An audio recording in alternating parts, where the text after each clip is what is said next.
Yo le puse I hit him with the one so small. Alright, so today we're going over 31 through 40. And again, the last section that we're going to have is 41 through 53, and that's due on Monday. So again, today going over 31 through 40, and then you guys can work on the last section after we're done going over this, which is the rest of the packet. Okay, number 31. It says that 3 to the x plus 2 power is equal to 27. What's the value of x? Well, 27 is 3 to what power? 3 to the third, yeah. So if you look at it like this is the easiest way to do the problem. Change 27 to 3 to the third. So how does x plus 2 equal to 3? We want that to be the same. You need 1, and that's it. So x plus 2 equals 3. Subtract the 2, and x is 1.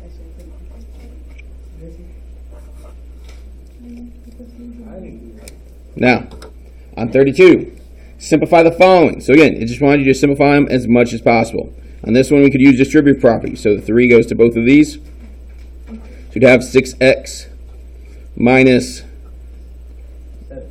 I just started writing the wrong number there, 24 plus 7. So again, the 3 went to both of those.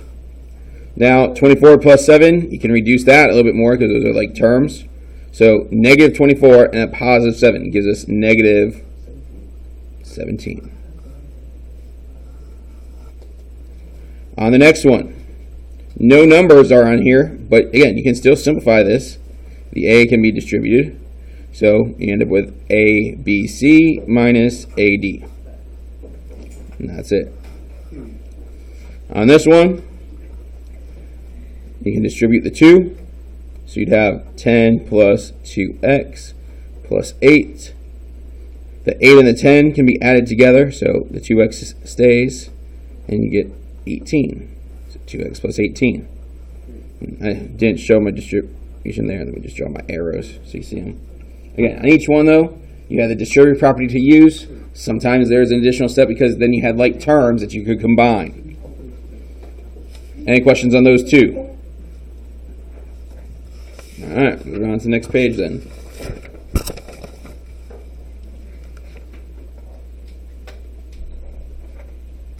All right. So now, 33. In this figure, what is the value of s plus t plus u? Now, is there enough information to find each one of those individual angles? No. But all we want is these 3 angles all together, right? Well, if we included all 4 of those angles, anytime you go around a single point, you have how many degrees?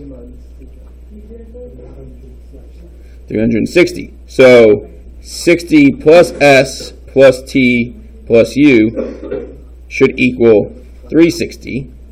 So if you just get rid of the 60, so you had s plus t plus u, you get 300, which is what they're asking us to find, s plus t plus u.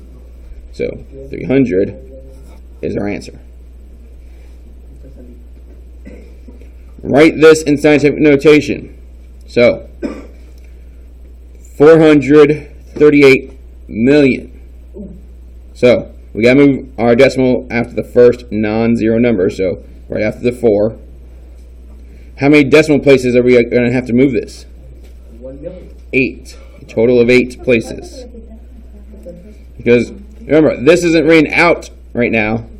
If I was to write this, you have 0, 0, 0, 0, 0, 0. So you have all those zeros that you have to go past, plus those 2 numbers. So 6 zeros and 2 more numbers, total of 8 places. So if you wrote 2, again, be careful because they told you that this is 438 million. It's not just 438. So a little tricky since they wrote it in words. But again, that's our answer. If n is greater than 5, then in terms of n, how much less than this is this. Well, how much less than we're subtracting. So, and less than is a tricky one because you have to change the order. So, on here,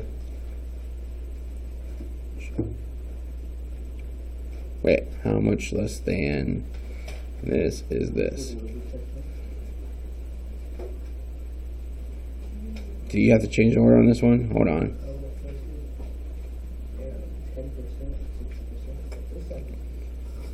In terms of n, how much less than this one is this one? So you actually, this one, the way it's worded really funny, but this is going to be listed first and then subtract this one. Normally with a less than, but just the way it's worded.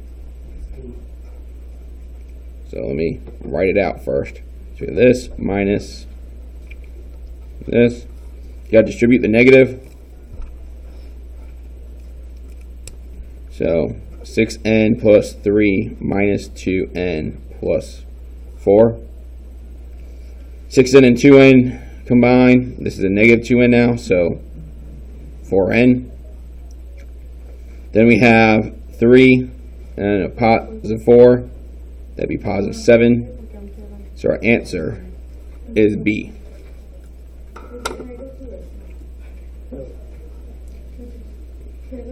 Russian? Yeah, go ahead. The pass is back at my desk. Teachers and student participant directions. If you have any students in your class that are walking in or you have not released them yet to report to a testing room, you must do so at this time. Once again, if you have any students with a testing task, they must be released at this time so they can report to their testing room. Anyway, so on this graph, it says the figure above shows a graph of this, where h is a function of h of a and is equal to h. Wait. Oh, sorry. If h of a is equal to h of 6 times a, which of the following could be a value of a? So we would need a spot in which these two values are equal. Right? Well, the only way for them to be equal is that if this original value here was 1. So we need to look for places where it was 1, because if you, no, sorry, I lied, not 1. 1 would change the value. 0. You need it to be 0 because, you need it? I finished. Oh, all right. You need it to be 0 because if it was at 0, anything times 0 stays 0. So that's the only way multiplying by 6 would still give you the same value. So there's 3 spots on this graph where we have a y value of 0. Here, here, and here. So it has to be one of those 3 spots. So 1 is not one of those spots. 2, that is one of those spots. So that should work. 3, that's that spot. It doesn't work. 4, 5. Was this to select more than can apply? Figure above shows. It actually doesn't say, but both those 2 answers would work. So these 2 would work. Because at both 2, we have 0, and at 4, we have 0. So if we took 0 times 6, we would get the same answer as if it was just the value itself.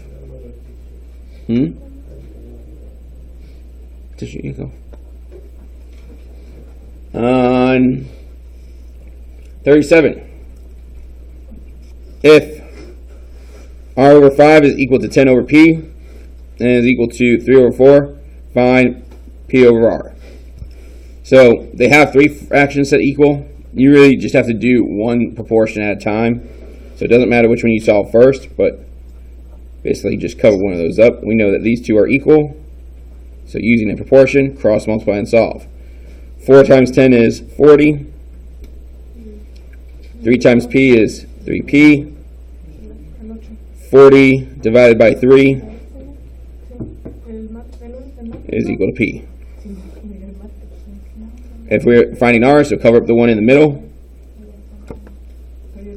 Our other proportion would be 5 over r equals 3 over 4. Again, cross multiply. We have 3 times 5 is 15. 4 times r is 4r. Divide by 4, and 15 over 4 equals r. So they want you to divide p divided by r. Well, we have p, we have r. Well, if we're dividing, now these are both fractions, so 40 over 3 divided by 15 over 4. When you divide by a fraction, you really end up multiplying by its reciprocal. So 40 over 3 times 4 over 15.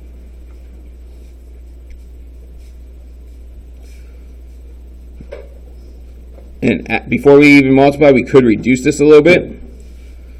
40 and 15, both divided by 5. So let's reduce that.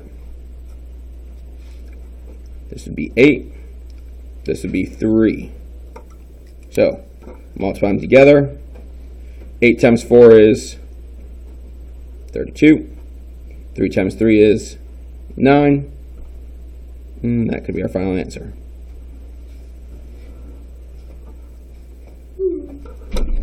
On 38, find the difference between h squared minus k squared and h minus k squared if you have those two values for h and k. So plug these numbers in, and then we're going to have to subtract them to find the difference. Thank you.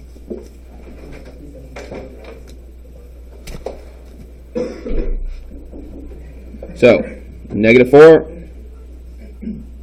squared minus negative 3 squared. Yep.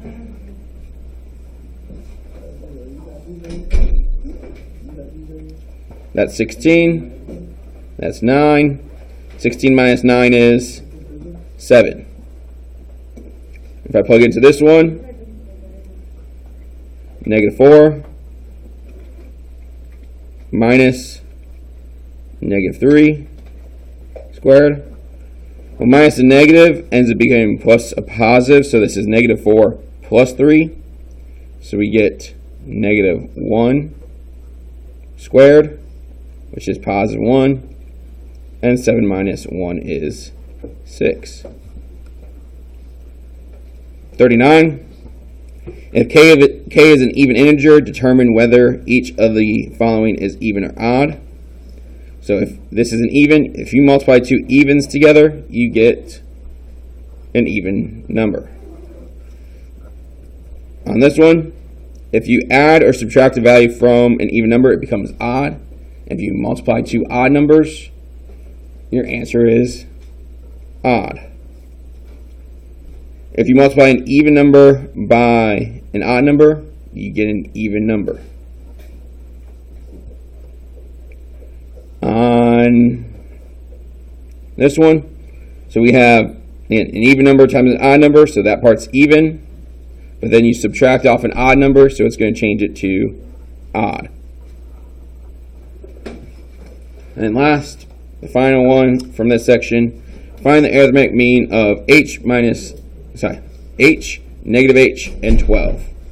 So we're just averaging those.